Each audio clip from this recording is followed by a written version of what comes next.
Ada seorang teman-teman sekalian, sedikit saya sisipkan kisah di sini, mengagetkan dunia kedokteran di Timur Tengah. Seorang pengusaha, Masya Allah, punya keluarga yang sangat besar. Dia berpoligami, punya istri yang 4, kemudian anaknya banyak, harta kerbanya banyak. Perusahaan yang dia tanggung itu lebih dari 20 perusahaan di bawah naungan dia. Orang kaya raya, mampu. Subhanallah, satu waktu di umur 63 tahun dia datang periksa ke dokter. Dia rasa nggak enak, sesak nafas.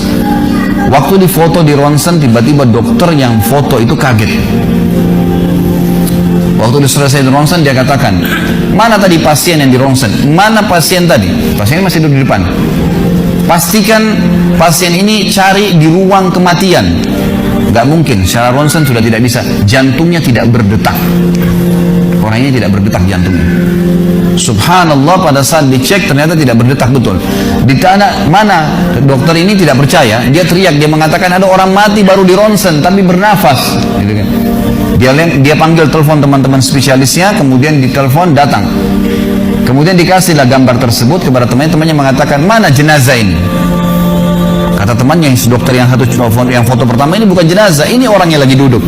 Kaget dokter yang kedua, jantungnya tidak berdetak secara medis, nggak mungkin bisa hidup. Bagaimana ceritanya nih?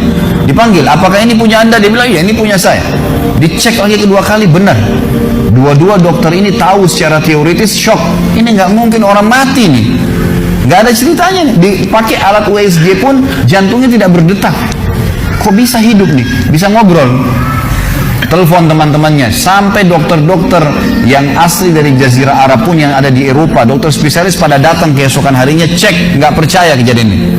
Dicek ternyata benar.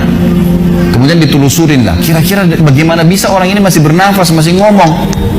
Si pasien ini mengatakan, ada apa sebenarnya? Dia bilang, orang seperti Anda nggak mungkin hidup, sudah mati. Lalu kata dia, apakah orang seperti saya, jantung tidak berdetak, bisa punya keluarga? Mereka bilang mustahil.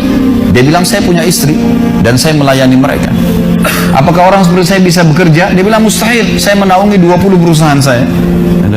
Semuanya bisa berjalan. Mereka nggak percaya. Sampai datang seorang dokter yang senior dari Jerman, datang khusus karena kasus masalah ini, diundang oleh dokter-dokter spesialis tadi.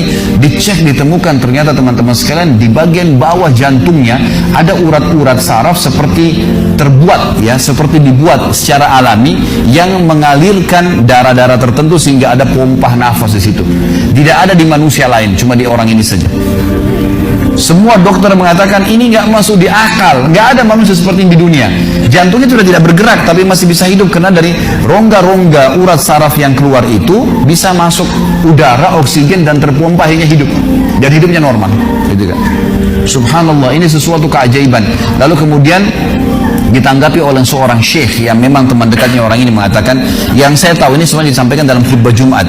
Lalu dia mengatakan, yang saya tahu, orang ini tidak pernah ketinggalan puasa Senin Kamis, tidak pernah ketinggalan puasa Ayyamul Bid. Semua puasa sunnah dan wajib dijalankan, dan tidak pernah buka puasa sendiri, pasti buka puasain orang lain. Tidak ada kegiatan sosial, buat gali sumur, bangun masjid, bagi kitab Al-Quran, tidak pernah kecuali dia ada di situ. Walaupun andilnya tidak besar, tapi selalu ada.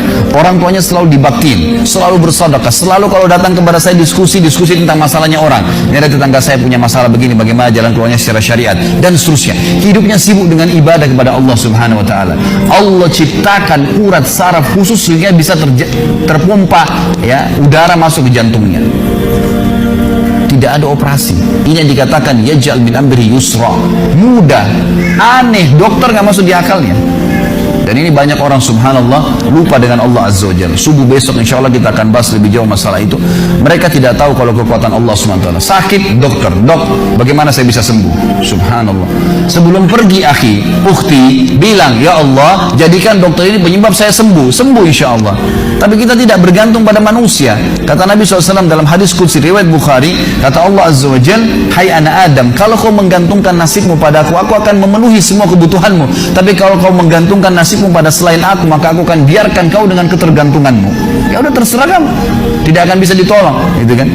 Tapi kalau Allah Azza wa Jalla turun tangan, sudah berbeda ceritanya, teman-teman sekalian.